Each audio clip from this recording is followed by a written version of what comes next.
that are very insightful and that have passed through at one point or the other the road to actual academy, as well as numerous youth outreach programs. My name is Rufai Hosseini, and today pretty much we're just going to be sharing things around the outreach program for uh, our youth, and also looking at the future, because I know definitely across the African landscape very soon it will be about your work and the great things you will be doing on the continent, and which I know that a lot of you here are poised to do great things. So I'm not doing this alone. I've got Suzette. She's going to be joining me to do this and ask all the questions. That's Suzette over there.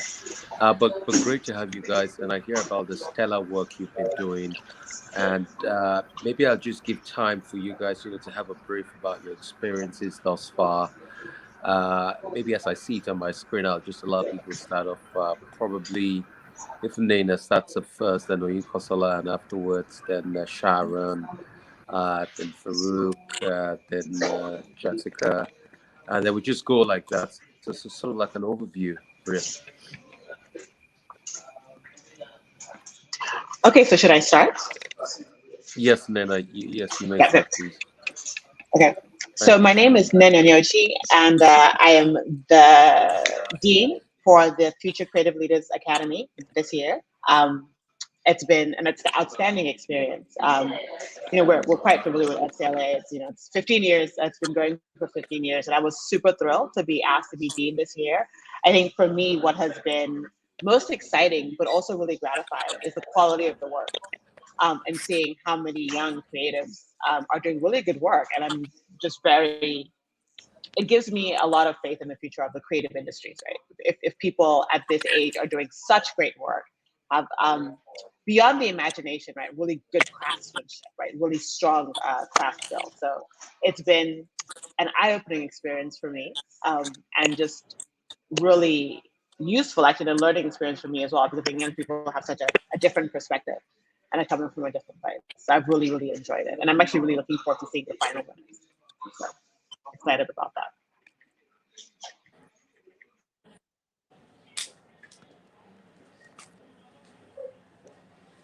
Okay, we can take it in that order. Oyin Kosola, you'd like to chime in?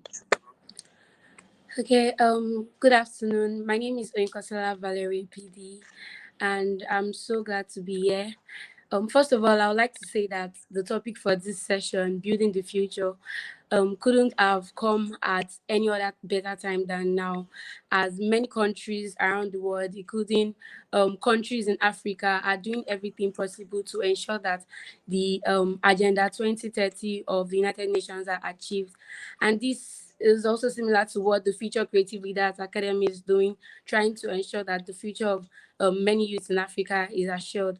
Um, Ever since I've been a part of the Future Creative Leaders Academy, I've learned a lot. I've gained more insight into a lot of things that I never knew I could learn as an undergraduate. From the sessions, the seminars, the workshops, the competitions, and so many others, I've been able to learn from even speakers from around the countries in Africa.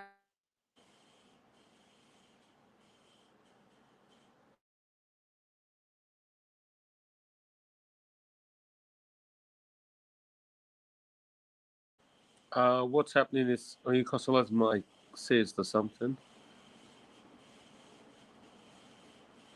I think she's frozen. She's So I frozen. think, Yeah. yeah, I think probably Sharon, you can just jump in, and we'll definitely have her back once she gets back. All Thank right, you, all right, Sharon. all right. Okay, thank you. Hi everyone. So I think for me, from the standpoint of a juror, I think it's always interesting to see all the good work. Like Nana was saying, this is like a lot of good work that comes out from these very young people, right? And it's positive and it's inspiring as well, because you almost feel like after being in your industry for a while, sometimes you worry about whose hands you are leaving it in.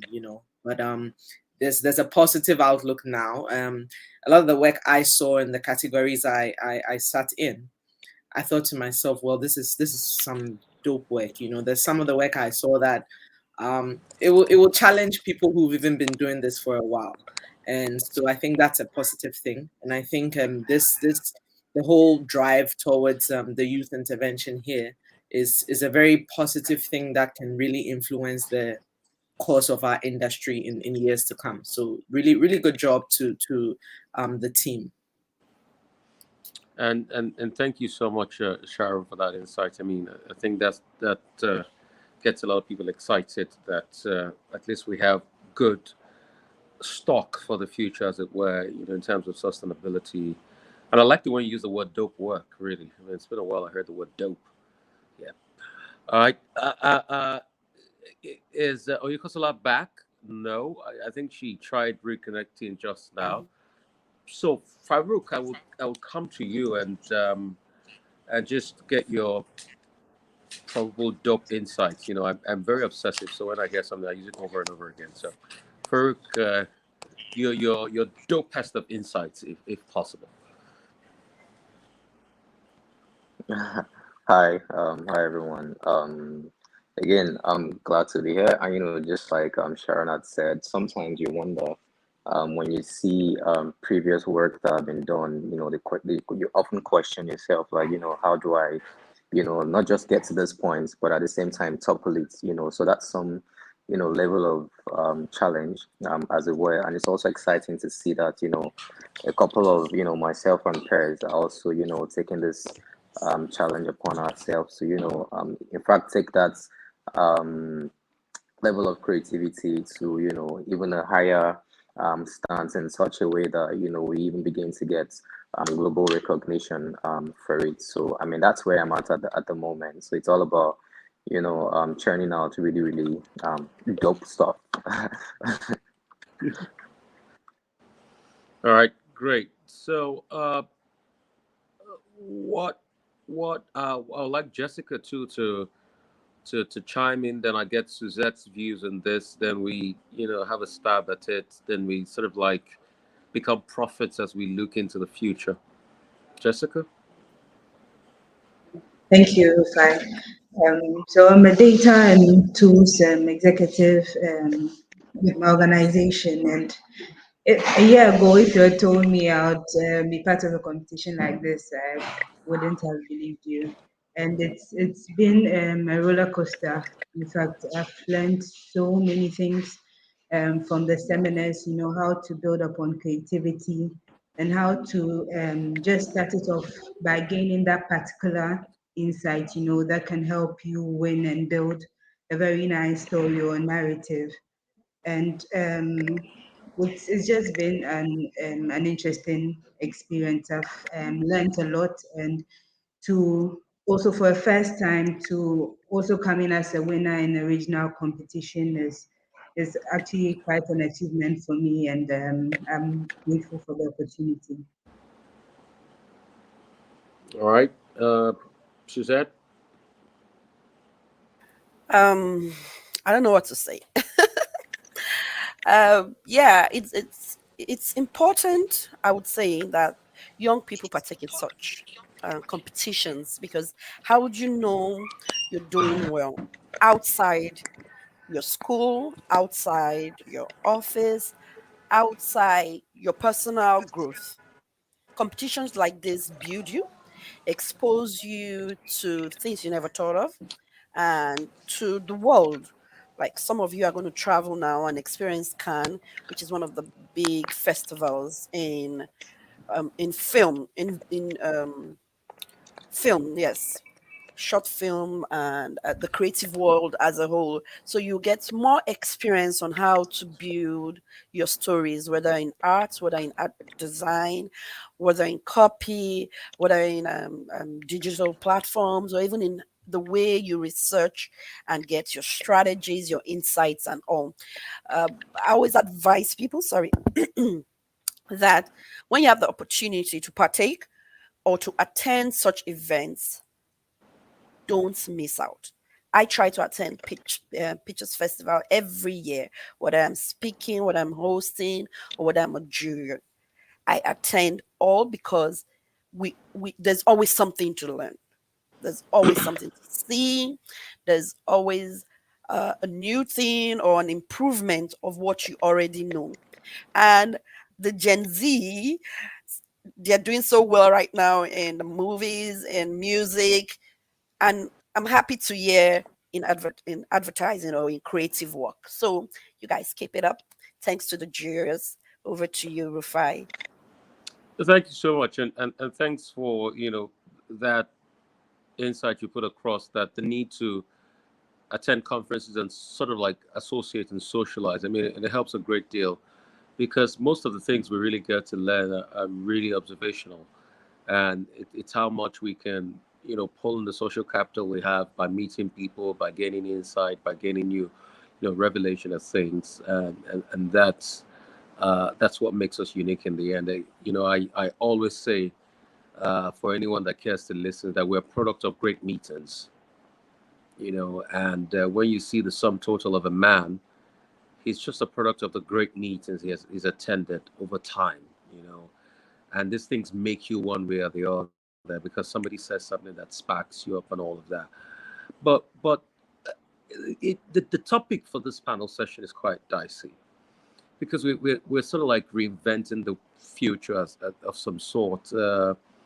I think it was somebody I love so much, and I think it was Thomas Isodori Noel Shankara, that said we must dare to invent the future. And it is that daring nature, really, that keeps all of us going. And understanding the fact that, yeah, we have to dare to invent the future, there's also the understanding that the future itself is very fluid. It's very mercurial. You don't even know what it will bring. So, are there things that make you uncertain about the future of this trade? And also, are there things that make you certain that it is possible? So, I want you to do sort of the yin and yang now. The things that make you bullish, the things that make you dovish, and we put all of them together and try to look into the future, and sort of like all of us become some form of Nostradamus, as it were. Nena, you want to start first?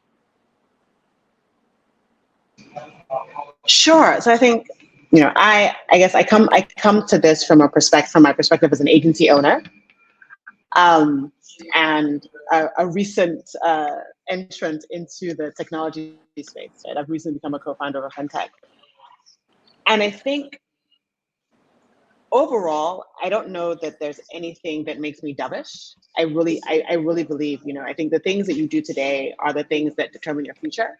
And when I look at what people are doing today, it gives me great confidence of what's coming. I say to myself, I say to my students all the time, you're never going to be ready, but you always have to be prepared. And I think the thing that I think causes concern for a lot of people in the industry is how quickly things are changing.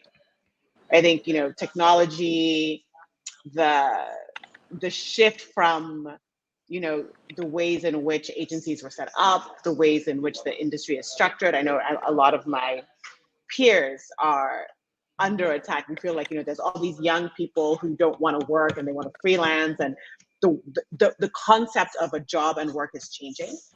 And I think that for those of us who are a little bit older, for those of us who are Gen X and up, that can be disconcerting, right? Because the world was structured a certain way, a job looked a certain way, a creative person looked a certain way. And now, a creative person is as likely to be a coder as they are to be a writer, right? And so I think those kinds of things are changing and changing quickly. And I think that causes people some concern. The reason that I'm not concerned about it is that, I came into the industry at the beginning of the internet, right? Like literally at the very beginning of the internet. And I remember there was all this concern then about whether this was going to destroy the industry. I think that what happens in any life, right, is that everything evolves, and the people that evolve last, and the people that don't evolve fall off. And it is continuous and it never ends, right? So I look at the industry and I am amazed sometimes by how adaptive we are, right? How people have said, okay, we went from the big goal was a 60-second ad, and now people are thinking about how am I going to do social media activations, right? People are now talking about Web3 and how do we bring the virtual world and the real world together. And for me, that's all incredibly exciting because I think change also creates opportunity. I think we're going to see things that we can't even imagine now. And so I guess what I'd like to focus on is, are we preparing ourselves as older people, right? Are we learning? Are we continuing to explore so that when young people are bringing things to us, we're not like looking at them like, I don't know what language they're speaking. And are Mhm. we giving young people the skills that they need to succeed in the future, right? Because I think at the end of the day, no matter what the technology is, no matter what the output is, at core, you need to be able to think, you need to be able to problem solve, you need to be able to communicate. And I think what's great about programs like this is that whatever part of the creative industry you go into, the skills that you learn here are applicable. And so, like I said at the beginning, when I look at the raw talent, and the fact that there are so many young people that are proactive enough, right, to apply to these kinds of programs, so they want to learn, they're setting themselves up, right, for success. And so I think I'm very, very bullish because I really do think that we've got all of the building blocks. And I think the other thing that is really great for me is that right now, Africa is at the center of everything. And that's what is incredibly gratifying, is that we're no longer looking to the outside for validation. And so we are creating for ourselves and taking that to the world as opposed to looking at what the world is doing and trying to bring that here. And I think that's probably the thing that overall makes me the happiest and most hopeful and optimistic about the future. All right. I mean, thank you so much for that insight. I think it's sort of like that. Can I use the word like the Wakandanization of Africa? So that bullish outlook and the fact that we're here, we're doing it. Only Kosala, finally, we could get to you. So I would just like to take your insights. You were saying something before, and what makes you optimistic about the future and what makes you scared, as it were? Sorry, I didn't hear you. Hey, Kosala, can you hear me? Yes. Yeah, you were saying something before the network acted the way it did. So I'd like to complete that thought. And also, I'd like to know what makes you optimistic because, we're talking about building the future. What makes you optimistic about the future? What makes you scared about the fact that, okay, disruption might just take over everything and, uh, skate makers might replace agencies and you feel scared about that? I mean, don't you feel scared about that sometimes that it's the likes of Augusta Binus and Mr. Macaroni taking all the agency jobs now?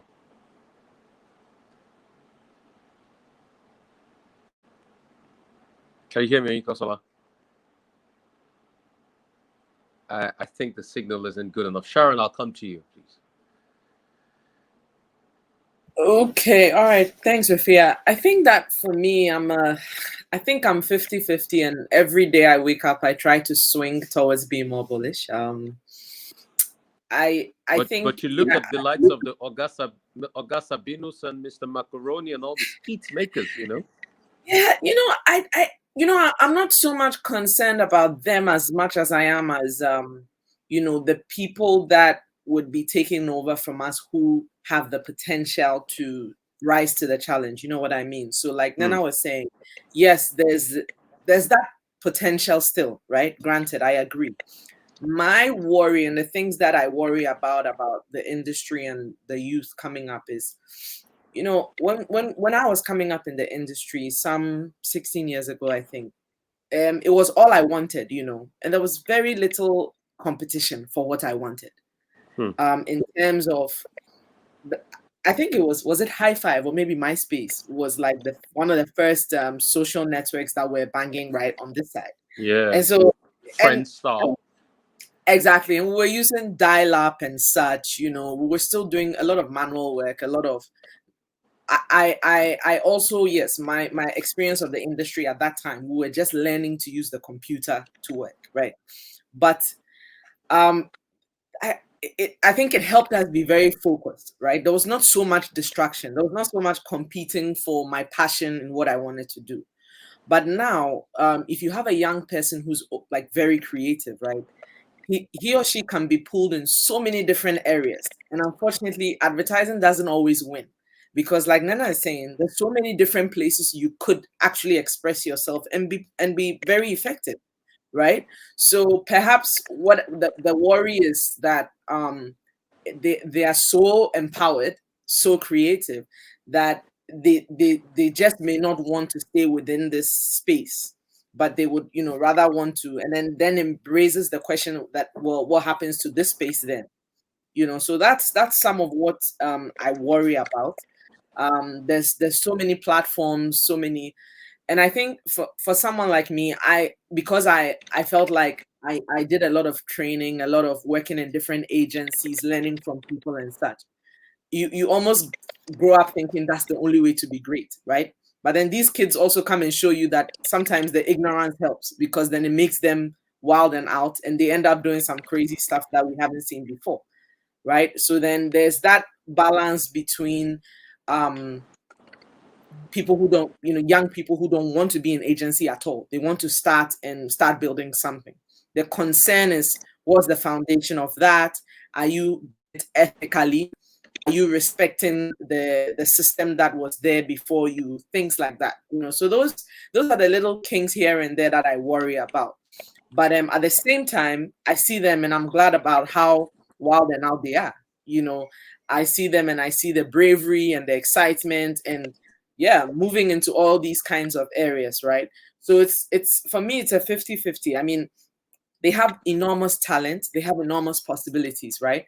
And I think at some point, that audacity that they have to question, the audacity they have to go off the cliff, those are things, some of us may not have done when we're their age, right? So I look at it and say, well, you have to take the good with the bad and vice versa, right? So for me, it's more of a 50-50. And I think I only hope, because also I've also managed agencies, and I always say that of all the toughness around, all the tough work to do in, cracking a brief and all of that, nothing has been more difficult than managing the people. And today's young people are the most difficult people to manage, in my opinion, because I'm not just managing the person, right? I'm managing the generational difference. I'm managing the audacity. I'm managing the talent. I'm managing that. I'm also competing with where they are learning other things from, right? So it makes it a bit tough, but again, it's the job, right? So you are passionate and you hope that they grow to be passionate about it.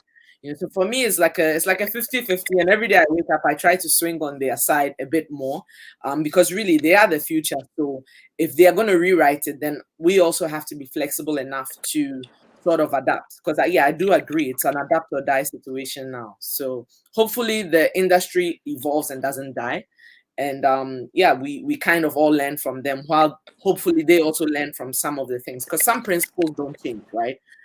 They can be expressed differently, but the foundations are the foundations, and I hope that despite all of the wildness, they still manage to come back to what's true to our business. That's, for me, that's where I stand. I mean, in the spirit of learning from them, I'm sure you're probably trading cryptocurrencies now, really. I told someone that, okay, I'm not going to be part of the naysayers, but let's just say I treat it like I would any investment. I'm looking at what's my level of risk, right? How much risk can I handle now? And I can't handle that amount of risk. So that's where I stand now. That's fine. But I I'm mean, it proud can. of them. I mean, it can be worse than MMM in Nigeria, so it's fine. It's Well, fine. It's fine. All right. For Farouk, you know, what say you about all of this, Farouk?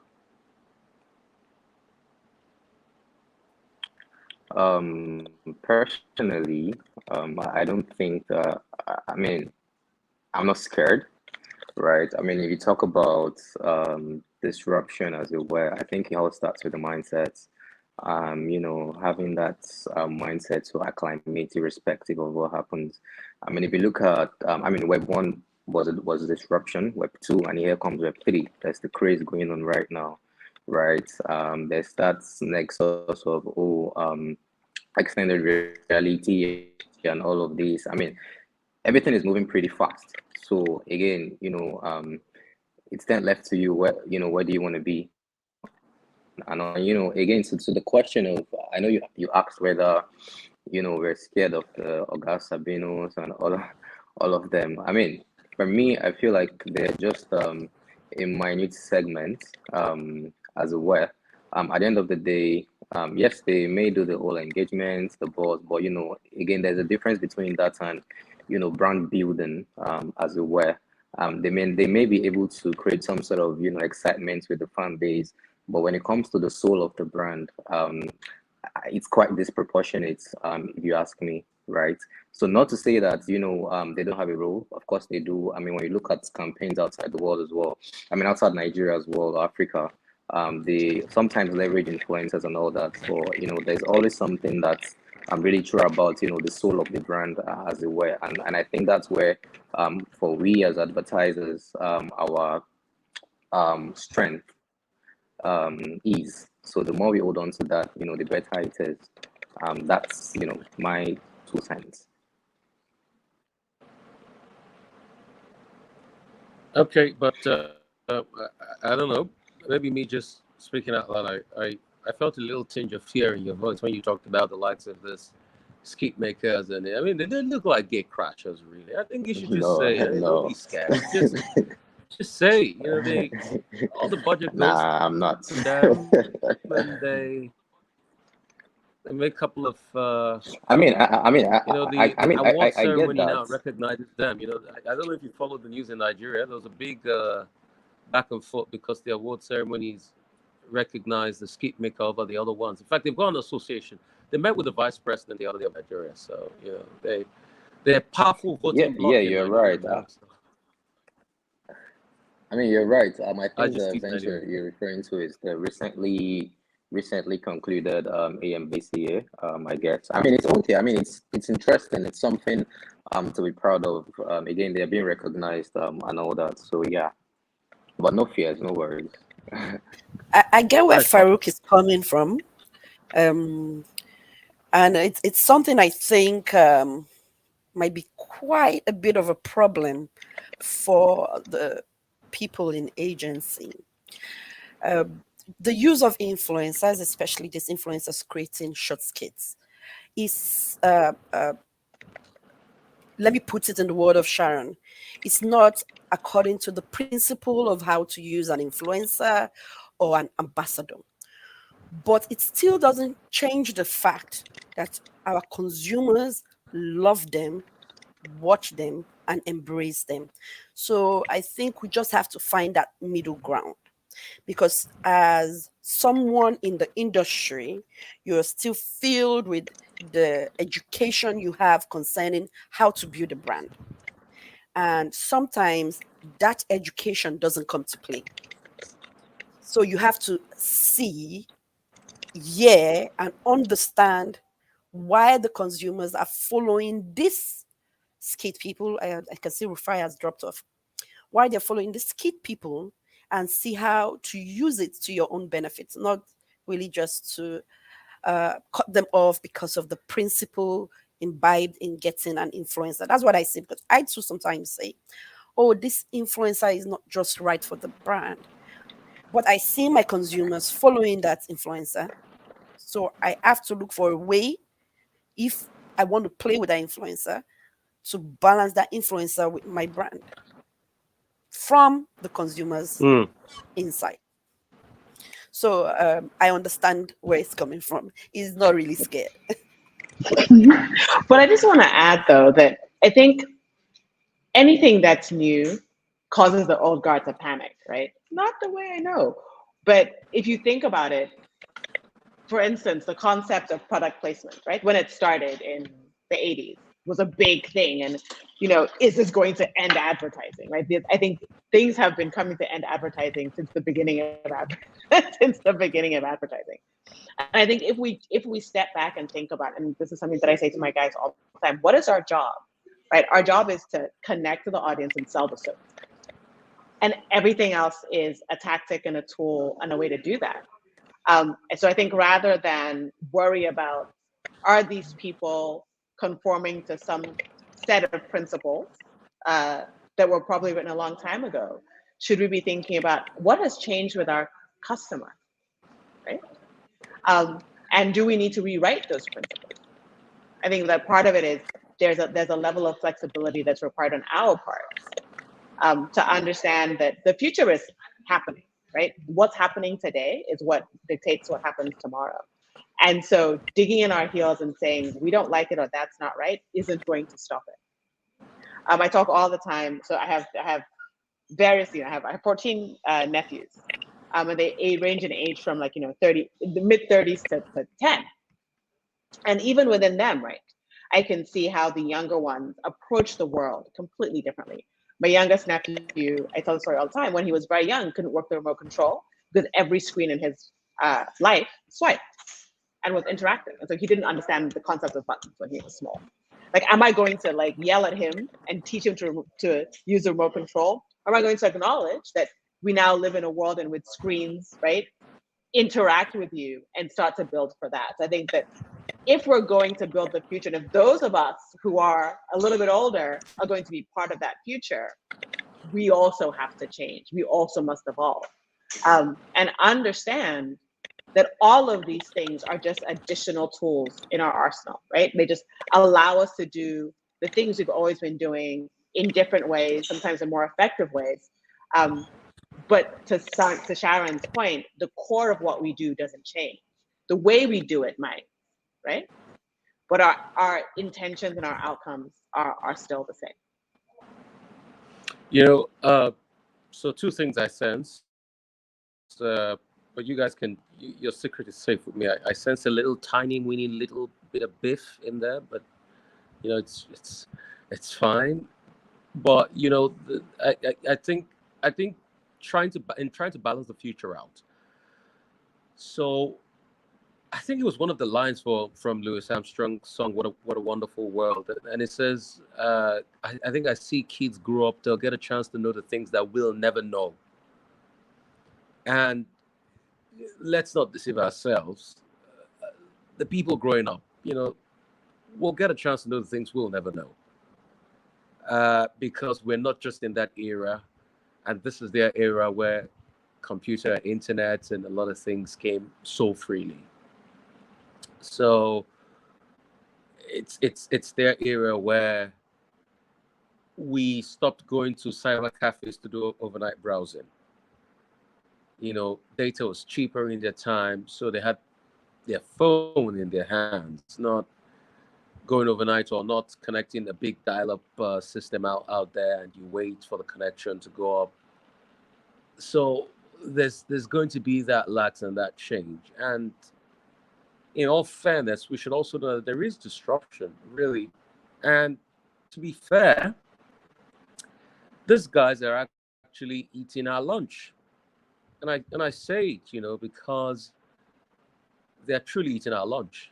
When you look at how much of agency revenue that's supposed to go to the agency they're not going to the likes of Taoma and Co. It's colossal amount. It's not a small amount. I mean, so I run a little copybook agency on the side, and I've had to facilitate,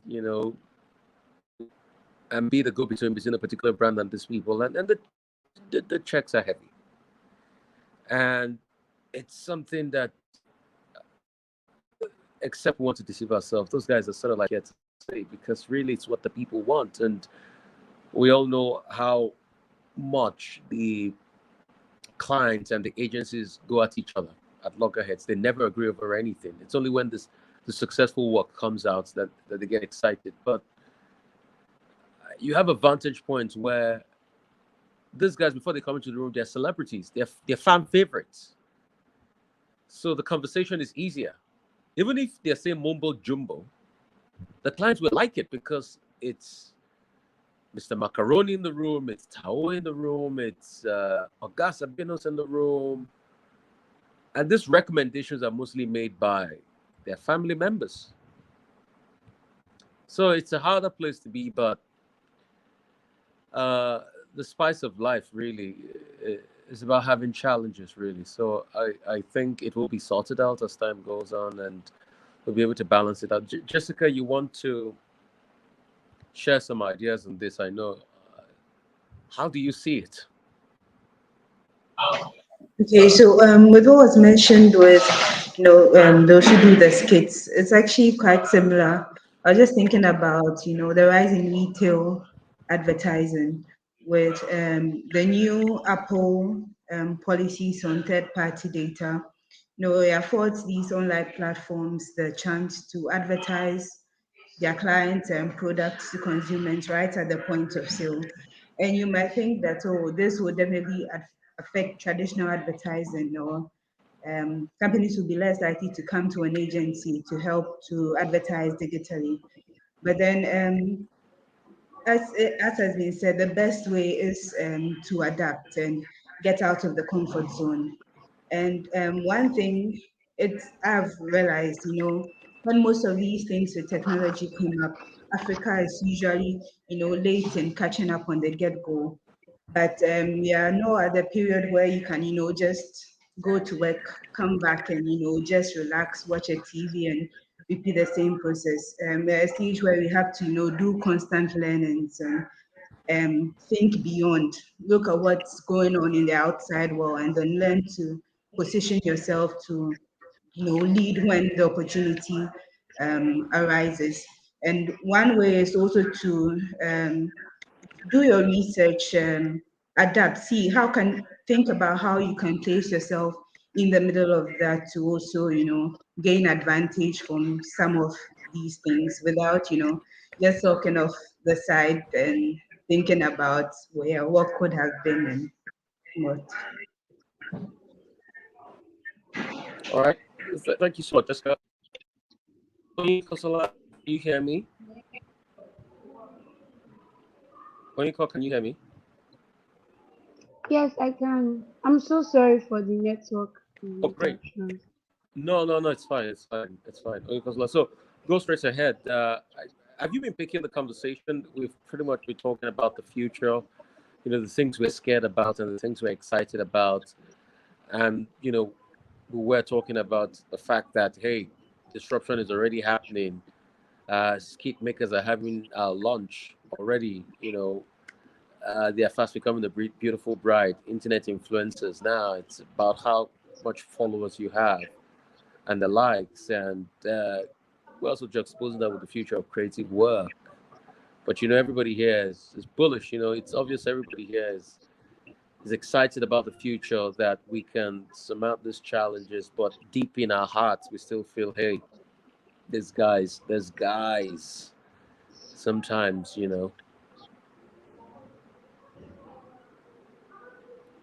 Monica, did you get that?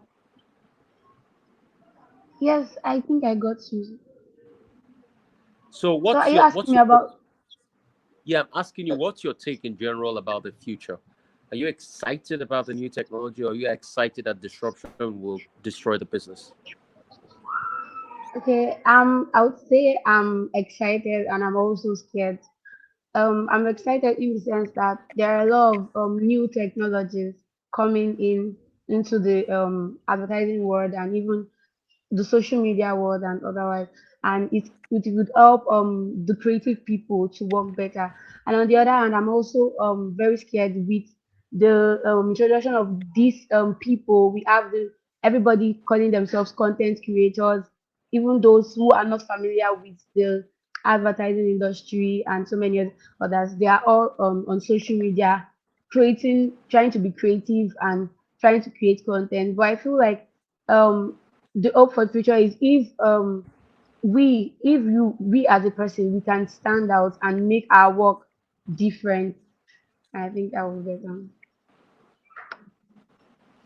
Okay, so as we start to wrap things up, because this is also like a mentorship session, I'd like to hear from Nina, Sharon, and Suzette on this. You guys have concerns about the generation coming behind. Your view about them is attitude to work, blah blah blah, and all of that, and all whatnot. What would you like to tell them to keep or improve on, while you are also telling them to run mad, because it's the thing to do? And you guys on this side, the next generation, you guys just listen. You don't need to give rebuttals. Just soak it in as we wrap up. So my advice is actually don't be afraid of your madness. Don't try to contain your madness. Let your madness flow freely. Um, I think it's very easy for every generation to say that the generation after them is useless and lazy. I'm a Gen Xer, and we were going to be the end of the world, right? Gen X were like, we were lazy, we were disillusioned, we didn't want to work. And they said, we're just going to we're going to destroy corporate everything, right? And we've created so much. And like you said, they will grow into a future that we will never see. The future is theirs, it's not ours. So some of my advice would be don't listen too much to old people, because they're living in a different world than you, and their rules may not apply. But there are some principles that will always be true, right? Your job is to, if you are working in advertising or marketing or a commercial creative industry, always keep what you're trying to do in mind. What is your client's goal? How is the work you're doing going to drive business? Even if you think about traditional advertising and Cannes, right? And when who wins at Cannes and how that's changed. In the beginning, it was always the coolest, funnest stuff, and now what wins is what's most effective, right? So keep effectiveness as your watchword. Is this thing going to do the job that I want it to do? Practice your craft. Keep learning. Insist on being excellent. It doesn't have to look like what anybody else is doing, but it should be really dope, to quote Sharon, right? And don't be afraid of your authenticity, right? Start with who you are. Be who you are as fully and completely as possible, because the people who are most successful in the world are the people who are most themselves. Um, and continue to be brave. At the end of courage is a pot of gold. Continue to be brave, continue to be you, continue to learn and grow, because the truth is that you're not even just the future, you are the present. Okay, thank you so much for that, Sharon. And after Sharon, then Suzette just wrapped it all up. I think there's something that the young people say today. Well, go off then, and I think that's what Nena is telling them to do, to go off. And I agree. I would say go off, but do it with respect. I think that's what I think. And not your, not respect in the traditional sense. Respect as in have some respect for the trade, the principles, the basics, and see what you can do to sort of bring the rest of us along. I think that we find a lot of creativity in rebellion, of course, but it's almost like we become your customer or your client, and you kind of have to sell this thing to us so that we also buy into it. Because if I run the agency, so your idea could be dope, but if I'm not getting it, and instead of showing me, you are rather upset and decide to walk away, it doesn't really help, right? So respect for the trade covers everything, the people you are working with, the principles you are building on, and all of that, but you are going off at the same time. So how do you bring us along with you? And I think once you keep in mind that you need to have respect for what you are doing, how you are doing it, who you are doing it with, it kind of helps you as a guide to say that, okay, this idea is wild enough, and so I'm not gonna shove it down their throats. I'm going to usher them into it so that we can all be on the same page. Because I think that that's a level of patience that you need to have for the people you are trying to bring into this new world of yours. Because again, you can't be in that world alone as well. So you kind of need to go off, but show some respect for it, and show some respect for the target as well, right? The customer, the client. At the end of the day, there's a lot of really cool stuff out there, but if it doesn't solve the problem, and then the question is, what are you doing? I always have this debate with young people that people do really nice stuff, but from where I sit, from our environment, we are not really fine artists, right? we're commercial artists. We're selling. And so if at the end of the day, your great explosive idea doesn't sell, then I'm not denying you the chance because I hate you. It just doesn't work. And it's possible that things look really good and they don't work. So I think that you always need to keep that in view, that I sold out. I'm an artist who sold out. I am commercial.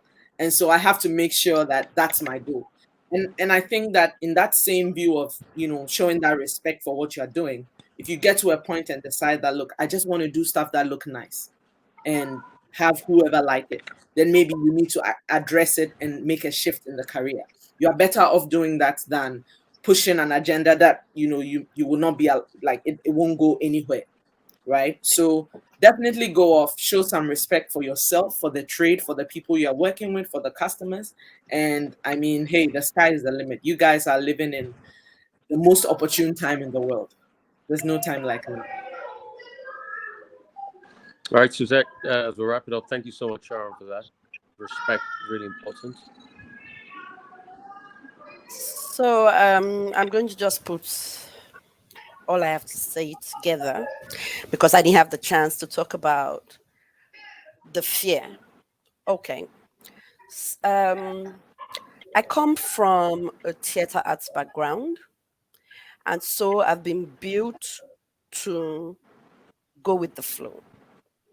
So I don't think I've had an issue growing into every generation.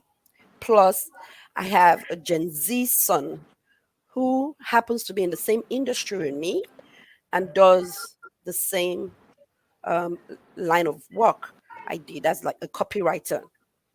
And we get to talk and we get to rub minds. And I always tell him one thing I've noticed about these youths in creativity as a whole is they're big on creativity and small in giving back value. They're big about the idea, they want to be creative, they want to do some explosive stuff, but they're not giving value to anybody. So everybody will go, oh, it's so beautiful, it's so wonderful, but no longevity, no sustenance, because there was nothing giving value to anybody out there. So it's not going to last, it's not going to stay in the mind of anybody for a long time. And there's another problem I have with them is the fact that they don't understand that in their country, they must first look at what is happening. You can't come to me with an idea that is so fantastic and will not talk to the man on the street of Nigeria. You can't come to me with an idea that will talk to mostly your friends when I want to talk to people who are in the next generation before you or two generations before you. So, in the midst of their creativity and their fast paced world, they have to sit back and understand where they're coming from. Only the people that has been able to marry where they're coming from and where they're going to will succeed, no matter the generation. In advertising today, we are still borrowing from principles from the first founders, the people who found advertising.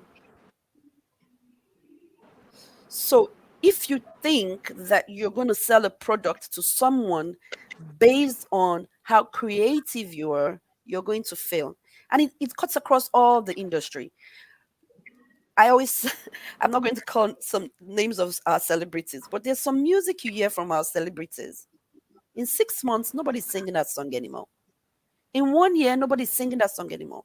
Whereas it was a rave when it came out because there's no substance, there's no value. It's not telling you something, it's not helping you do something, build yourself, or get to where you want to go to.